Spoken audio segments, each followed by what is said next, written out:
Hey there ladies and gentlemen, Travis Bowman here. I'm a fingerstyle guitar player and retro video game nerd. Let's talk about a brand spanking new Xbox 360 controller from RetroFighters. This is the Hunter 360. Now if that name sounds familiar to you, they actually did an original Xbox controller called the Hunter, but this is the Hunter 360. So we get an upgrade for the next generation of Xbox consoles. This is for your 360 and your PC.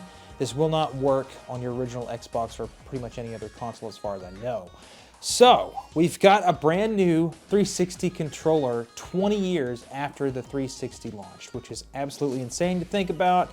I know everybody's talking about that now, that the 360 is 20 years old.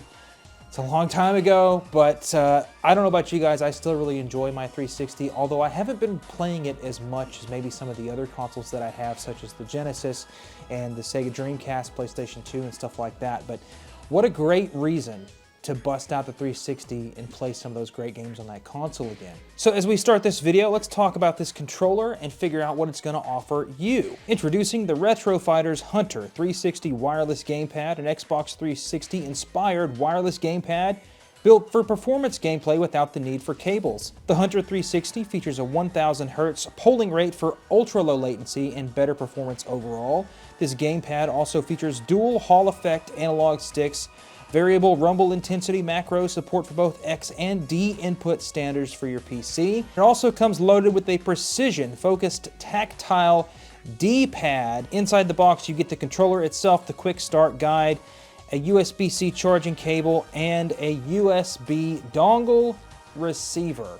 That's pretty much it. It's actually pretty bare bones and pretty simple, but that's kind of what we want with a controller like this. Now, if you remember the Xbox 360 controller, when the system launched, you had this white controller that came with the white system, but then later on we got some revisions of the console that came with a black controller. So I received the white version of the controller, which I'm totally fine with. But if you look at this B-roll, or even look at this right here, just from a distance, it's kind of hard to tell which one is which, and the only dead giveaway is the Xbox 360 symbol in silver and green up there in the top versus just the white button here on the RetroFighters controller. But I've been putting this controller through its paces for the past few days, and I must say that I'm extremely satisfied with it. I know I'm supposed to save that until the end of the video to let you know my opinions about it, but this is a really, really awesome controller, and I think RetroFighters really outdid themselves. So let's compare it to the actual Xbox 360 controller, and then we'll talk about some of the differences with this specific RetroFighters version here. What I like about this is that it's pretty much a dead-on replica of this controller. There are some differences here and there, but for the most part, when you hold them both in your hands, it pretty much feels like the same thing, which is something that I really, really appreciate. I don't know about you, but I believe the Xbox 360 controller to be one of the best controllers that we ever got. I'm happy to say that this one feels on par. Like I said, this is more of a replica than its own kind of design, which, you know, I really do kind of appreciate. This feels so good in your hands, just like the original 360 did. But think about your old 360 controller. Maybe you've got one nearby. The common thing about that 360 controller, when you pull it out and you start playing with it, most of the sticks are just gonna be kind of garbage at this point. And I'm not talking about functionality, I'm talking about these rubber tops. They used to have these little indentations on them back in the day when they were brand new. If you go to a used game store, odds are all that stuff is going to be rubbed off. These controllers have really been through it, man. I mean, it's 20 years. God, I can't believe I'm saying that. 20 years ago, the 360 came out. It's insane. So right off the bat, we've got a couple of major differences about the controller, other than the molding of the controller, which feels pretty much on par with the original. Even like the little silver part on the underside of the controller is almost like a one-to-one recreation, which is pretty cool. Obviously, you don't have the extra slot on the bottom of the controller like you would, and you don't have that Microsoft branding and that port on the top of the controller as well. Those are gone. That's replaced by pretty much nothing on the underside of this controller, but you get a USB-C port on the top, which is actually pretty nice. Other than that, the two major differences that I want to talk about are the lack of the Xbox symbol, that button, that home button, I guess you could call it, in the center. That is gone on the RetroFighters controller, and you're replaced with just a big white button that acts as your home button there. And in addition to that, the main difference is the D-pad. The D-pad on the original 360 controller is not good. It's never been my favorite. I know there are some people out there that really do like it, but it's just a disc that has a D-pad shape on top of it, and you can move it around with just your thumb, which is not great for fighting games. Admittedly, I don't play a lot of 2D fighting games on the 360, but for those of us that do, having that D-pad be like this is not what we necessarily wanted, I don't think. That's probably one of the biggest weak points of the original 360 controller is the D-pad. On the RetroFighters 360 pad here, we actually do have an actual D-pad that's got that micro switchy feel to it a little bit. I'll hold it up to the microphone. I'll try some Hadoukens there. It's not perfect, I'll admit that. It's not my favorite D-pad, but I can see this working a lot better with some fighting games. It's probably not going to be a perfect D-pad for those, but still, it's a lot better than the original D-pad in my opinion. This is a true wireless controller, and you can use this on your PC as well as your original Xbox 360. The means of connecting that to either system, the 360 or the PC, is going to be the USB dongle. And that's kind of interesting. Of course, we all would have loved it if this controller would just connect to the 360 wirelessly, but it doesn't work like that. We've got a 2.4 gigahertz dongle, and that's going to be used on both your PC and this 360 right here. Something that I did notice that's actually really cool is once the dongle is in your 360 and you pair it and everything, which by the way, it's an incredibly easy process. Once you pair it up, you can turn on the console just by holding the home button, just like you could with the original controller, which I think is really neat. I didn't think that was going to happen that way, but it does, which is a really nice surprise. The buttons feel very nice. They feel a little bit similar to the original controller. The only thing is that I feel on the original, they're a little bit squishier, and as a result, they're less loud. So I'm pressing the B button and the A button on the original. That's what you're hearing right now. Now I'll switch to the RetroFighters.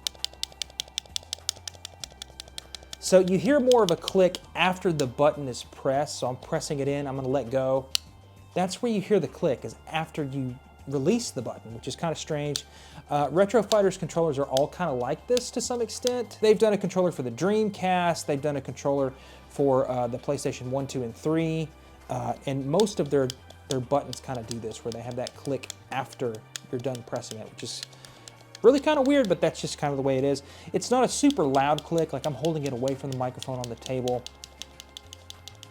It's not really that distracting, especially when you're in the game. It doesn't really feel that bad. Just like the original 360 controller, you've got the L3 and R3 style situation where you can click in.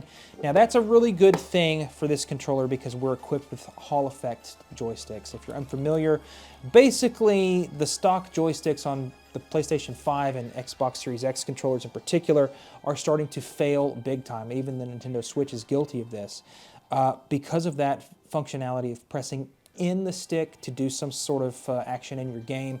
For me, it's Battlefield 6. In Battlefield 6, I like to map the L3 for running, for sprinting, and I like the crouch to be on the right stick just because those are my movements. I can run and I can crouch. That's all bodily movement stuff, and I hate having the B button be designated to the crouch button, but that comes at a price. You put a lot more wear and tear on your sticks, which is just a damn shame, but we don't really have to worry about that as much with these upgraded Hall effect joysticks, which is a super nice touch. I think more people, including the big guys like Sony and Microsoft and Nintendo, should ship their stuff with these upgraded either Hall effect or TMR sticks. But that's a story for another time. So is that it with this controller? It's just a better version of the controller and you get pretty much the same experience, only wireless and USB-C charged? Not exactly. There's a couple of different upgrades to this controller in particular, which is worth noting. Number one thing with this controller in particular is that you have the option to go back and forth between a couple of different analog stick modes. They have the classic mode, which is supposed to be very, very similar, if not on par to what the 360 was back in its day. And then you have the modern analog stick mode, which is obviously more akin to today's controllers with the way that their analog sticks are. And you can see on this little diagram right here, I'll get you a closer shot of this. This is the booklet that came with the controller, by the way. You're just choosing how you want your response curve to be. Do you want it to be closer to the actual 360 controller to better match the 360 games, or do you want it to be more modern? and they've got a button combination which is holding X plus back and start at the same time, and you're informed with which mode that you're in by the rumble in the controller. If it pulses one time, then you're in modern mode, and if you're pulsing twice, then that's your classic mode, which is really, really cool. It's super easy to understand. Another thing about this controller that I do find myself liking a lot is there's a power button on top. It's more like a rest button than it is an actual power button. So when you press that, the controller kind of goes to sleep for a while, which is something that RetroFighters has done in the past. I really do enjoy that, because if you've got something going on, you know, somebody shows up to your house while you're playing a 360 game, but they're not going to be there that long, or you need to go outside, take your dog out, go pick up your kids from school, anything like that, you can just kind of tell the controller to go to sleep for a while, and then it'll wake back up when you are ready for it. So that way it's not just sitting there draining the battery. The buttons, other than them being just a little more clicky, are pretty much one-to-one as far as how they are on the actual controller. The sticks feel pretty on par with the original controller, although they don't have those little pointed divots like they do on the original controller. It's just a ring, and I'll get you some closer shots so you can see what I'm talking about here. The triggers feel great. The bumpers feel exactly like they should. The home button is pretty damn good too. The D-pad is different, but I think it's an upgrade in my opinion. Obviously not perfect though. The start and back buttons are a different shape, but I mean, they're start and back buttons. They're not really that important, but all you need to know is that they function. They function just fine, and they feel good when you press them. I have mostly great things to say about this. I'm actually very, very happy that we have something like this as retro video game enthusiasts, especially now that the Xbox 360 is super retro at 20 years old. But I was really excited to receive this in the mail, not only to review it for you guys, but to have an excuse to bust out my 360 and play some of those games again. That's exactly what I did. So my girlfriend Emily and I were over here at my house when it showed up in the mail. It actually showed up on the 20th birthday of the Xbox 360, which was kind of magical in itself. So we actually sat on the couch behind me and played some 360 games, and we started with Virtua Tennis 2009. And I know you're probably thinking, why would you play such a game like that? Well, because ironically, it uses most of the functions on this controller. You pretty much use all of the face buttons and the left stick for movement. And I figured that would be a really great place to start for testing out this controller. So Emily and I played some doubles, which just means that there were 2 versus 2. Emily and I were on the same team. And what we did was we chose these two controllers, the original and the RetroFighters, and we just kind of went back and forth. We played a couple of games and then we swapped to kind of A-B. I think she really liked this new controller compared to the old one just because of the sticks. To be honest, the sticks are, well, you can see a B-roll footage of this. The sticks are definitely worn out on the caps a little bit. It just looks like they were melted. You know, I think a lot of 360 controllers look like that these days, but they still function. And despite that, my fingers don't slip off of it as much anymore. But I will say that I do like the sticks on this one too. After Emily and I were done playing doubles on this Virtua Tennis game, I actually jumped into some singles to really kind of put it through its paces and really grind and see how well I could do. And I wanted to take this opportunity to go back and forth between the modern thumbstick mode and the classic 360 mode. I gotta say that there is a little bit of a difference, but it's not as big as you might imagine. I feel like I was doing a little better as far as the angles with the Xbox 360 mode, obviously, but the modern mode does not feel bad on the 360 at all. So it's definitely something there to tinker with. You might not give a crap. You might just want to stick with the modern mode because that's what you're used to now. But it's worth going back and forth and kind of A-Bing that modern thumbstick mode and the classic 360 mode too. So you might have different results. And you know, maybe it was just in my head. Maybe I just thought I was doing better with the 360 mode when in reality I wasn't. I don't know. I honestly should spend more time with that feature and try a bunch of different games. But speaking of different games, the next game that I actually tried out was one that I'm very, very familiar with, and that's Soul Calibur 4. The Apprentice is my favorite Soul Calibur character. I think that was the coolest thing ever in Soul Calibur, that they introduced some Star Wars characters. So we had Darth Vader, Yoda, and Galen Merrick, Star Killer, the Apprentice, whatever you want to call him. That's a great, great game, and I really, really enjoyed playing that on the 360 with this new controller. I felt right at home. It felt no different than playing on an actual 360 controller, and I think that really plays to the strengths of RetroFighters.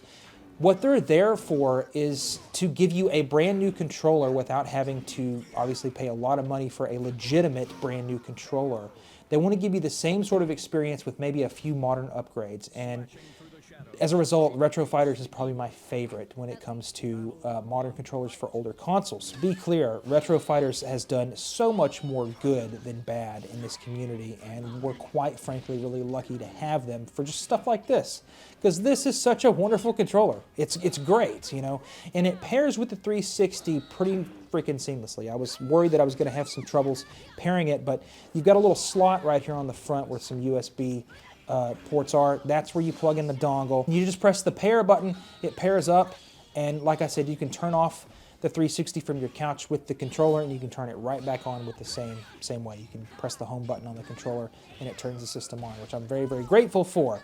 So now we got to get to some things that I'm not so stoked about, and that is PC.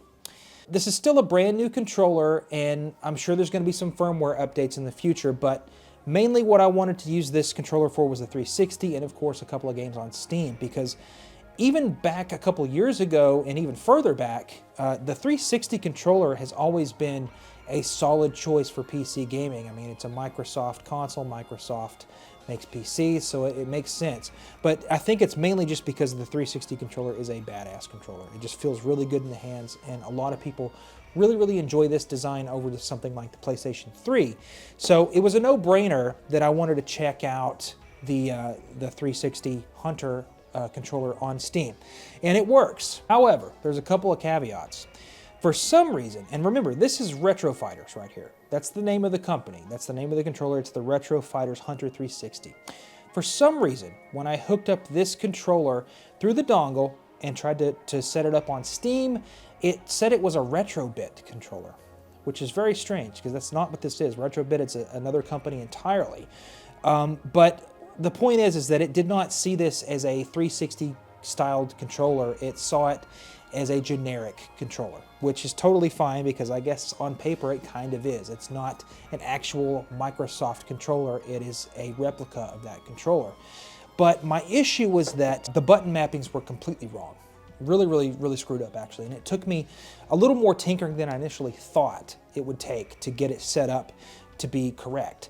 So the strangest thing that I found while messing around in the settings in Steam was that it confused the D-pad and the left stick. It thought that the left stick was the D-pad and that the D-pad was the left stick. It was really strange. I've never seen anything like that with controllers on Steam before. I had to remap a couple of things, and it took me a minute to realize what was happening. I jumped into a couple of games on Steam for testing, mainly this really great game called Peak, which is a mountain climbing game. This game is supposed to be played with a bunch of friends. If you've never played it before, it's like $8. It's a really great game on Steam. I highly recommend it. I've got a video of Emily and myself playing through the whole thing. It's like an hour long, but it's such a great game. Anyway, that's beside the point. The reason I wanted to test this game is because they throw you into like a lobby area where you can walk around freely and do a couple of actions, and you don't have to worry about enemies getting you or running out of time. It's a perfect place to test some controllers, especially if you're familiar with it, and that's exactly what I am. Very familiar with that game, so I knew what I was going to be testing. And moving the left stick, which is character movement in every frickin' game, right? It for some reason brought up my my emote wheel. That's normally mapped to the up button on the D-pad. So that's when I knew things were weird, and I had to go through and do some more testing. But I finally figured it out, and everything is mapped the way that it should be at the base level on your Steam settings. So that should carry over to other games, and sure enough, I tested out some other games. I tested out Streets of Rage 4, which is another game that I'm extremely familiar with, and it gave me the opportunity to test out the D-pad. And I must say, it's pretty good. I will take back what I said a little bit about the D-pad. Obviously, it's not perfect, but for a beat-em-up, 2D beat-em-up, it's actually pretty great. I haven't really tested the D-pad with any 2D fighting games like Street Fighter or anything like that. Yes, I did play Soul Calibur 4, but 3D fighting games, man, I can't use the D-pad. I never could. It was always about the stick for me. You know, I love using the stick, especially when you have that 8-way run technique where you can walk all the way around your opponent. That's just a no-brainer for me. And some people are the exact opposite, and that's totally fine. But the point is, as you can see in this footage, I felt right at home with Streets of Rage 4, a game that I truly love. It's one of my favorite games of all time, probably in my top 10. So I'm really happy to report that this controller did exceptionally well with some of my favorite games, both on PC and 360 that I threw at it.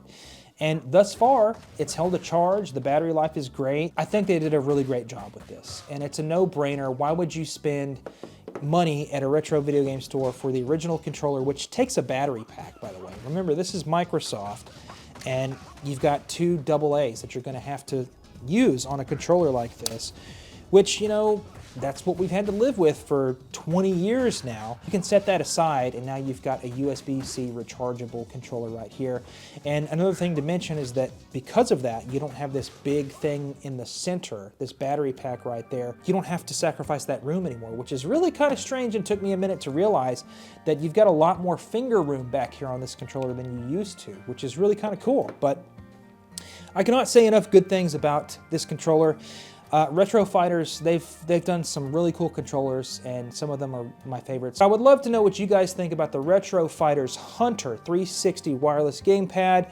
Does it seem like something that you would want to invest your money in? When's the last time you played your Xbox 360?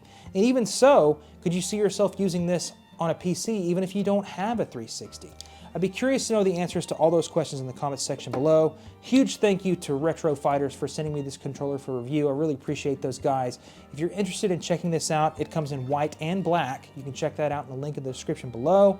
You can get that on stoneagegamer.com. Thank you guys so much for watching this video. Thank you for subscribing. I've got a ton more videos just like this if you're interested. I really appreciate you watching, and I'll catch you guys at the next video. Thank you very much. Bye-bye.